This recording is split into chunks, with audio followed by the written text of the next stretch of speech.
Hello guys, in this video I'm going to show you how to use backdrop on the Facetune application. But first of all, I just want to mention, please don't forget to subscribe to our channel, because at 100,000 subscribers we are going to show you our YouTube revenue statistics and growth strategy, how to make money online. So let's jump into it. First of all, open the application on your device. So that's my home screen, and just select a photo from your gallery. New, at the lower side of the screen you can find the toolbar, and if you want to use the backdrop option, click to the backdrop next to the cloth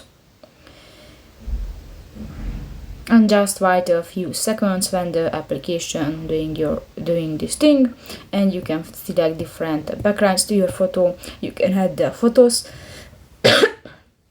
and if you finish, click to the OK button at the lower right corner of the screen.